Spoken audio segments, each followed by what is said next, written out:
안녕하세요. 마취과 의사 선생님들. 오늘도 애네스테지아 앤 페리 오퍼레이티브 메디슨 채널에 오신 것을 환영합니다. 매일 바쁜 임상 현장에서 환자 보시기도 바쁜데 연구까지 시작하려고 하면 뭐부터 해야 할지, 어디서부터 손을 대야 할지 좀 막막하게 느껴질 때가 많으시죠. 그래서 오늘은요, 수술 전후 의학, 즉 페리 오퍼레이티브 메디슨 분야에서 임상 연구에 첫발을 내딛는 선생님들을 위해서 연구의 가장 기초적인 개념부터 최종적인 출판까지 그 전체 과정을 한번 제대로 짚어보는 시간을 갖도록 하겠습니다. 오늘 우리는 연구라는 하나의 긴 여정을 함께 떠나볼 텐데요. 첫 번째, 아이디어를 뒷받침하는 핵심 원칙부터 시작해서 두 번째, 내 질문에 맞는 연구 설계를 고르는 법, 그리고 세 번째, 연구의 설계도인 계획서 작성법, 네 번째, 빼놓을 수 없는 윤리적인 문제들, 다섯 번째, 실제 연구 운영과 관리, 그리고 마지막 여섯 번째, 이 모든 결과를 세상에 알리는 출판까지. 이 6단계 로드맵을 차근차근 따라가다 보면 어느새 임상 연구의 전체적인 그림이 머릿속에 선명하게 그려지실 겁니다. 자, 그럼 첫 번째 파트, 연구의 핵심 원칙부터 시작해 보겠습니다. 모든 훌륭한 건축물이 단단한 기초공사에서 시작되듯이 훌륭한 연구도 바로 이 탄탄한 기본 원칙 위에서 시작됩니다. 어떻게 하면 우리가 얻은 결과가 그냥 그런 것 같다 수준이 아니라 다른 의사들도 믿고 쓸 수 있는 환자 진료에 실질적인 변화를 가져올 수 있는 고품질의 근거가 될 수 있는지 그 근본적인 원리들을 먼저 살펴보겠습니다. 이 폴 디렉의 말이 정말 와닿지 않나요? 우리의 목표가 단순히 A약이 B약보다 나은가? 라는 질문에 네, 아니오를 답하고 끝나는 게 아니라는 거죠. 예를 들어 어떤 연구가 새로운 진통제의 효과를 입증했다면 그 연구는 그럼 이 약의 작용 기전은 기존 약과 어떻게 다를까? 특정 환자군에서는 효과가 더 좋지 않을까? 같은 새로운 질문들을 계속해서 만들어내야 한다는 겁니다. 이렇게 하나의 연구가 또 다른 연구의 씨앗이 되어서 우리 수술 전후 의학 분야 전체를 한 걸음 더 나아가게 만드는 것. 바로 이게 우리가 추구해야 할 연구의 궁극적인 목표가 아닐까 싶습니다. 그래서 임상 연구의 정의를 다시 한번 짚어보면 핵심은 바로 일반화할 수 있는 지식, 즉 generalizable knowledge를 만드는 데 있습니다. 제가 맡았던 어떤 환자에게 이 약을 썼더니 드라마틱하게 좋아졌어요. 이건 물론 소중한 경험이지만 임상 연구는 아닙니다. 이건 그냥 직내보고죠. 연구가 되려면 이런 특성을 가진 환자군에게 이 약을 사용하면 평균적으로 이 정도의 효과를 기대할 수 있습니다. 라고 말할 수 있는, 즉 우리 병원을 넘어 다른 병원, 다른 의사들도 적용할 수 있는 보편적인 지식을 만들어내는 체계적인 과정이어야 합니다. 바로 이 지점이 임상 연구와 그냥 진료 경험을 나누는 것을 구분짓는 가장 중요한 차이점입니다. 자, 모든 연구의 신뢰도를 위협하는 두 명의 큰 적이 있습니다. 바로 랜덤 에러와 시스테믹 에러, 우리가 흔히 바이어스라고 부르는 녀석이죠. 이 둘을 구분하는 게 정말 중요한데요. 양궁으로 비유해 볼게요. 랜덤 에러는요, 아주 실력 좋은 양궁 선수가 활을 쏴도 매번 10점 정중앙에만 꼽히지는 않잖아요. 약간의 오차로 9점이나 8점에도 맞죠. 이건 그냥 우연에 의한 자연스러운 변동이에요. 그래서 화살을 많이 쏘면 쏠수록, 즉 샘플 사이즈를 키울수록 평균 점수는 정중앙에 가까워집니다. 하지만 시스테믹 에어는 달라요. 이건 아예 조준기 자체가 고장나서 쏠 때마다 계속해서 왼쪽 위 9점짜리만 맞추는 상황이에요. 아무리 수백 발을 쏴도 평균점은 절대 관역 중앙으로 오지 않겠죠. 이게 바로 바이어스, 즉 편향입니다. 연구 설계나 수행 과정에 근본적인 결함이 있어서 결과가 체계적으로 한쪽으로 쏠리는 현상이죠. 이건 샘플 사이즈를 키운다고 해결될 문제가 아닙니다. 이 바이어스라는 놈도 종류가 여러 가지가 있습니다. 그 중에서도 우리 연구의 신뢰도를 송두리째 무너뜨릴 수 있는 대표적인 주범 4가지를 꼭 알아둬야 합니다. 첫째, 숨어있는 제3의 요인이 결과를 왜곡하는 confounding. 둘째, 연구 시작부터 두 그룹이 공평하지 않은 selection bias. 셋째, 데이터를 측정하거나 수집하는 과정에서 오류가 생기는 information bias. 그리고 마지막으로 연구 자체는 잘 됐는데 너무 현실과 동떨어져서 쓸모가 없는 디자인 에러. 지금부터 이 4가지 함정을 어떻게 피할 수 있는지 하나씩 자세히 들여다보겠습니다. confounding, 우리말로 교란이라고 하죠. 이게 정말 연구자들 머리를 아프게 하는 주범입니다. 말 그대로 노출과 결과 사이에 끼어들어서 둘의 관계를 교란시키는 제3의 요인인데요. 예를 한번 들어볼게요. 우리가 새로운 마취제를 썼더니 환자 회복이 훨씬 빨랐다. 아주 멋진 결과를 얻었다고 칩시다. 그런데 가만히 들여다보니 이 새로운 마취제는 주로 간단한 수술을 받는 젊고 건강한 환자들한테 쓰였고 기존 마취제는 복잡한 수술을 받는 고령의 기저질환이 많은 환자들한테 쓰였던 거예요. 그럼 환자가 빨리 회복한 게 과연 새로운 마취제 덕분일까요? 아니면 그냥 환자가 원래 젊고 건강해서 그랬던 걸까요? 여기서 환자의 나이나 수술의 종류가 바로 교란 변수, 즉 컨파운더입니다. 그럼 이걸 어떻게 해결할까요? 바로 이 문제에 대한 가장 강력한 해결책이 무작위 배정, 즉 랜더마이제이션입니다. 동전을 던져서 앞면이 나오면 A약, 뒷면이 나오면 B약을 주는 것처럼요.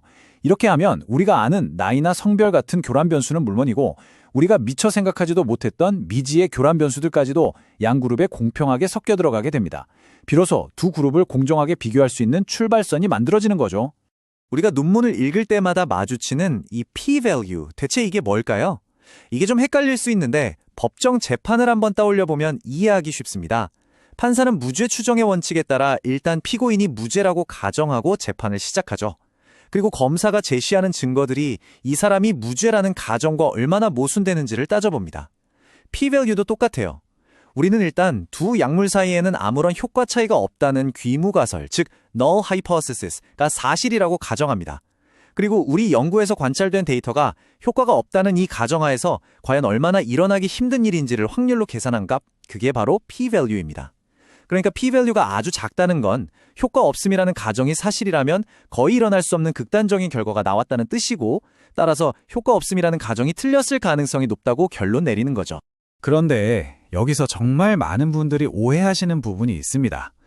p-value가 0.05라고 해서 내 연구 가설이 맞을 확률이 95%다. 이건 정말 큰 착각이고 절대로 그렇게 해석하시면 안 됩니다. p-value 0.05의 정확한 의미는 만약 실제로 두 약의 효과가 똑같다면 순전히 우연만으로 우리 연구에서 관찰된 것과 같거나 혹은 그보다 더 큰 차이가 나타날 확률이 5%이다 라는 뜻일 뿐입니다. 내 주장이 맞을 확률을 말해주는 게 아니에요. 그래서 요즘에는 p-value 값 하나에만 매달리는 걸 굉장히 경계합니다. 그 대신에 실제 효과 크기라 존재할 가능성이 있는 값의 범위, 즉 신뢰 구간, confidence interval을 함께 보는 것이 훨씬 더 중요합니다. 신뢰 구간은 효과가 통계적으로 유의미한지를 넘어 그 효과가 임상적으로 얼마나 의미 있는 크기인지, 그리고 그 추정치가 얼마나 정밀한지에 대한 훨씬 더 풍부한 정보를 주기 때문입니다. 자, 이제 기본적인 원칙들을 알았으니까 실제 연구의 뼈대를 만드는 연구 설계, 스터디 디자인 단계로 넘어가 보겠습니다. 이건 마치 건물을 짓기 전에 청사진을 그리는 것과 같아요. 어떤 설계를 선택할지는 다른 무엇도 아닌 오직 우리가 던지는 연구 질문이 무엇이냐에 따라 결정됩니다. 연구 설계는 크게 보면 딱 세 종류로 나눌 수 있습니다. 첫째, 연구자가 그냥 탐정처럼 지켜보기만 하는 관찰 연구. 둘째, 과학자처럼 직접 어떤 약을 주거나 처치를 해보는 실험 연구. 그리고 마지막으로 도서관 사서처럼 이미 다른 사람들이 해놓은 연구들을 체계적으로 모아서 종합하는 기존 연구 분석이 있습니다. 각각의 설계는 저마다의 장점이 뚜렷합니다. 관찰 연구에서는요, 우리는 그야말로 탐정이 되는 겁니다. 범죄 현장을 훼손하지 않고 있는 그대로 관찰하면서 단서를 찾듯이 우리도 임상 현장에 인위적으로 개입하지 않고 그냥 자연스럽게 일어나는 일들을 지켜보는 거죠. 예를 들어 특정 마취 유도제를 사용한 환자들에서 수술 후 선망 발생률이 더 높든가라는 질문이 있다면 우리는 의무 기록을 뒤져서 어떤 환자가 어떤 약을 썼고 그 결과 선망이 생겼는지 아닌지를 그대로 관찰하고 분석할 뿐입니다. 관찰 연구도 그 안을 들여다보면 여러 종류가 있는데요. 이 표를 보시면 핵심적인 차이가 한눈에 들어옵니다. 자, 맨 위부터 볼까요? 케이스 컨트롤 스터디는요, 결과에서 출발해요. 예를 들어 수술 후에 급성 신손상이 생긴 환자들 케이스와 생기지 않은 환자들 컨트롤을 먼저 모아요. 그리고 나서 과거 의무 기록을 거슬러 올라가서 이 두 그룹이 과거에 특정 위험 요인에 노출된 비율이 어떻게 달랐는지를 비교하는 거죠. 시간을 거꾸로 거슬러 올라가기 때문에 후향적, 레트로스펙티브 연구입니다. 반면에 코호트 스터디는 노출에서 출발합니다. 특정 위험 요인에 노출된 집단과 노출되지 않은 집단을 설정하고 이 사람들을 미래를 향해 쭉 따라가면서 어떤 그룹에서 질병이 더 많이 발생하는지를 보는 거예요. 이건 시간을 따라가니까 전향적, 프로스펙티브죠. 마지막으로 맨 아래 크로스 섹셔널 스터디는 특정 시점에 스냅 사진을 딱 찍는 것과 같아요. 현재 시점에서 마취과 의사들의 번아웃 유병률은 몇 %인가처럼 특정 시점의 상태를 파악하는 데 유용합니다. 이 그림을 보시면 그 시간의 방향성 차이가 확 와닿으실 거예요. 왼쪽의 케이스 컨트롤 연구는 결과, outcome이라는 현재에서 출발해서 노출, exposure이라는 과거를 향해 화살표가 거슬러 올라가고 있죠. 빠르고 비용이 적게 든다는 장점이 있지만 과거 기록에 의존해야 하니까 기억이 왜곡되거나 기록이 부실할 위험이 있어요. 반면에 오른쪽의 코홀트 연구는 노출이라는 현재에서 결과라는 미래를 향해 화살표가 쭉 나아가죠. 시간과 비용이 훨씬 많이 들지만 노출과 결과의 선후관계가 명확하기 때문에 인과관계를 추론하는 데 있어서는 훨씬 더 강력한 근거를 제공합니다. 자, 이제 우리는 탐정의 돋보기를 내려놓고 과학자의 실험복으로 갈아입을 시간입니다. 그냥 지켜보는 관찰을 넘어서 직접 행동으로 전환하는 실험 연구의 세계로 들어가 보겠습니다. 실험 연구에서는 연구자인 우리가 직접 개입해서 어떤 환자 그룹에는 새로운 약물을 주고 다른 그룹에는 기존 약물이나 위약을 주면서 그 효과를 능동적으로 검증하는 겁니다. 무작위 대조 시험, 우리가 RCT라고 부르는 이 연구가 왜 중재 연구의 골드 스탠다드라고 불릴까요? 바로 이 표에 있는 강력한 장치들 덕분입니다. 첫째, 랜더마이제이션은 아까 말씀드렸듯이 교란을 막는 가장 강력한 무기고요. 둘째, 블라인딩, 즉 눈가림은 환자도 치료하는 의사도 결과를 평가하는 연구자도 누가 어떤 치료를 받는지 모르게 하는 겁니다.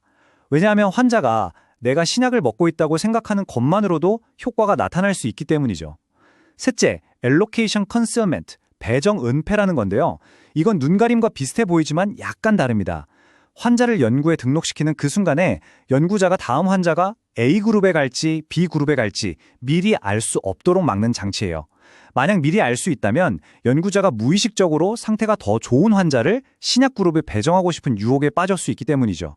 마지막으로 우리는 새로운 치료법이 기존보다 더 낫다는 걸 보여줄 건지 superiority 아니면 적어도 나쁘진 않으면서 다른 장점이 있다는 걸 보여줄 건지 non-inferiority 연구의 목표를 명확해야 합니다.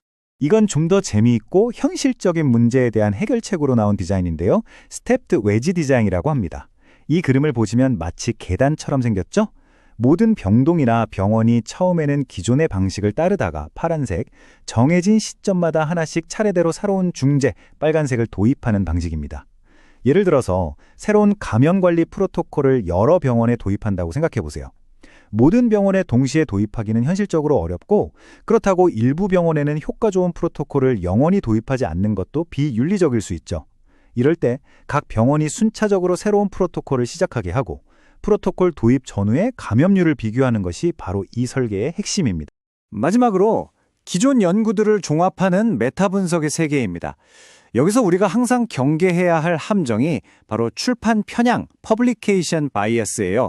이게 뭐냐면 통계적으로 유의미하게 효과가 있다고 나온 연구는 출판될 가능성이 높지만 열심히 해봤는데 효과가 없더라는 부정적인 결과가 나온 연구, 특히 규모가 작은 연구들은 그냥 연구자 서랍 속에서 잠들어 버리는 경향을 말합니다. 이 깔때기 모양의 그림, 퍼널 플롯이 바로 이런 편향을 시각적으로 확인하는 도구인데요. 점들이 깔때기 모양으로 대칭적으로 분포하면 괜찮은데 만약 한쪽이 텅 비어서 비대칭 모양을 보인다면 특정 결과를 가진 연구들만 선택적으로 출판되었을 가능성을 강하게 의심해봐야 합니다. 자, 이제 앞서 배운 개념들을 모두 모아서 우리 연구 프로젝트의 가장 중요한 단일 문서, 바로 연구 계획서, 즉 스터디 프로토콜을 어떻게 만드는지 살펴보겠습니다. 모든 연구 프로젝트는 보시는 것처럼 이런 생애 주기를 따라갑니다. 모든 것은 1단계, 명확한 질문과 가설에서 시작되죠. 그리고 이 가설을 어떻게 검증할 것인지에 대한 모든 구체적인 계획을 담은 문서가 바로 2단계 연구계획서입니다. 이 계획서는 우리 연구의 설계도이자 법전과도 같아요. 3단계 윤리위원회 IRB 승인을 받을 때도 이 계획서를 제출해야 하고 4단계 연구 수행을 할 때도 이 계획서를 따라야 하며 5단계 데이터 분석을 할 때도 이 계획서에 명시된 대로 해야 합니다. 이 계획서가 부실하면 연구 전체가 모래성처럼 흔들릴 수밖에 없습니다. 좋은 연구 계획서에는 이 모든 요소가 아주 구체적으로 기술되어야 합니다. 그냥 대충 A약이 B약보다 좋은지 보겠다가 아니에요. 가설은 PICOTS 프레임워크를 이용해서 어떤 환자 population에게 어떤 중재 intervention을 무엇과 비교해서 comparator, 어떤 결과 outcome을 어느 기간 동안 볼 것인지 명확히 해야 합니다. 결과 변수, 특히 이 연구의 성공 여부를 결정할 단 하나의 가장 중요한 지표인 1차 결과 변수 primary outcome을 명확하게 정의해야 하고요. 표본 크기는 그냥 많으면 좋겠지가 아니라 통계적인 힘, 즉 파워 캘큘레이션을 통해 왜 정확히 이만큼의 환자 수가 필요한지를 과학적으로 증명해야 합니다. 그리고 가장 중요한 것 중 하나가 바로 데이터 분석 계획인데요. 데이터를 보기 전에 미리 어떻게 분석할지 못 박아두는 겁니다. 그래야 나중에 데이터를 보고 입맛에 맞는 결과가 나올 때까지 이리저리 분석 방법을 바꾸는 유혹에 빠지지 않을 수 있습니다. 자, 이렇게 멋진 계획서를 다 썼다고 해서 바로 연구를 시작할 수 있는 게 아니죠. 아주 중요한 관문, 바로 윤리적, 규제적 고려사항들을 통과해야 합니다. 현대 임상 연구는 이 4가지 거버넌스의 기둥 위에 서 있다고 할 수 있습니다. 이건 그냥 통과해야 할 귀찮은 절차가 아니라 연구의 투명성과 진실성을 담보하는 핵심적인 원칙들입니다. 첫째, 윤리 승인, 즉 IRB 승인은 말할 것도 없이 연구 참여자를 보호하는 최후의 보루입니다. 둘째, 임상시험 등록은 clinicaltrials.gov 같은 공개된 웹사이트에 우리 연구 계획을 첫 환자 등록 전에 미리 공개하는 겁니다. 이렇게 하면 나중에 결과가 안 좋게 나왔다고 해서 연구 자체를 없었던 일처럼 숨기는 행위를 원천적으로 막을 수 있죠. 그리고 최근에 점점 더 중요해지고 있는 것이 바로 데이터 공유입니다. 연구가 끝난 뒤에 익명화된 원자료를 다른 연구자들과 공유해서 결과가 투명하게 검증되고 또 새로운 연구에 활용될 수 있도록 하는 과학계의 중요한 문화입니다. 자, 이제 계획을 실행으로 옮기는 단계입니다. 실제 연구를 매일매일 어떻게 운영하고 관리해야 하는지에 대한 실무적인 측면을 다루겠습니다. 연구 중에 환자의 안전을 지키기 위해 가장 중요한 활동 중 하나가 바로 유해 사례, adverse event를 정확하게 파악하고 보고하는 겁니다. 이 표에 있는 용어들이 조금 헷갈릴 수 있는데 예를 들어 보면 쉬워요. 연구에 참여한 환자가 병원 복도에서 미끄러져서 팔이 부러졌다고 해봅시다. 이건 연구 약물과는 아무 상관없어 보이지만 연구 기간 중에 발생한 모든 바람직하지 않은 의학적 사건이므로 유해 사례 AE로 보고해야 합니다.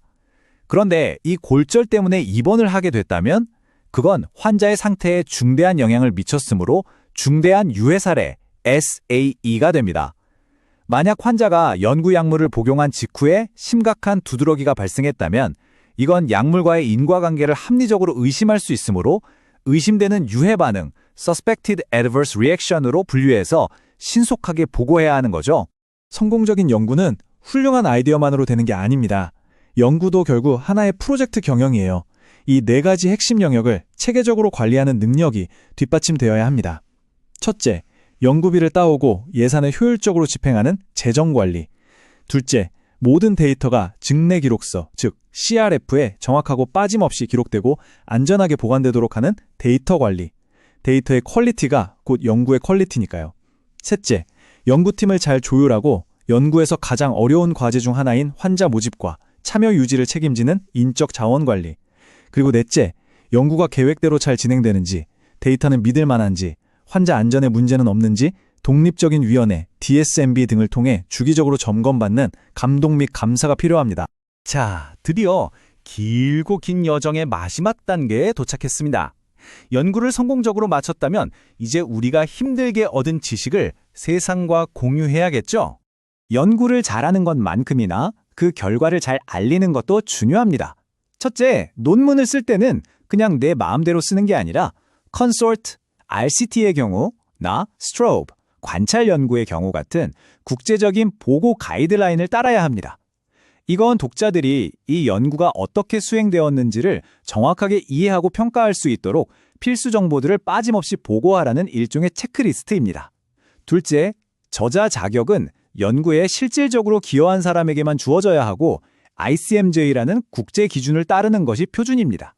셋째, 저널을 선택할 때는 돈만 내면 무조건 실어주는 약탈적 학술지, 프레디토리 저널, 이거 정말 조심해야 합니다. 반드시 엄격한 동료 심사, 즉 피어 리뷰를 거치는 평판 좋은 저널에 투고해야 하고요. 마지막으로 동료 심사 과정에서 받은 비판적인 피드백에 좌절하지 말고 건설적으로 답변하고 데이터 조작이나 표절 없이 연구 진실성을 끝까지 지키는 것이 과학자로서 가장 중요한 의무입니다. 그리고 마지막으로 꼭 기억해야 할 것은 연구는 논문 한 편으로 끝나는 게 아니라는 점입니다. 맨 처음에 봤던 인용구처럼 좋은 연구는 하나의 답을 주는 동시에 여러 개의 새로운 질문을 던집니다. 하나의 프로젝트가 끝나는 것은 그 연구를 수행하면서 겪었던 어려움, 얻었던 교훈, 동료와 환자로부터 받은 피드백을 모두 종합해서 성찰하고 이를 바탕으로 더 나은 다음 연구를 계획하는 새로운 출발점입니다. 오늘 함께 살펴본 이 전체 로드맵이 선생님들께서 앞으로 연구 여정을 걸어가시는데 든든한 이정표가 되기를 진심으로 바랍니다. 경청해 주셔서 감사합니다.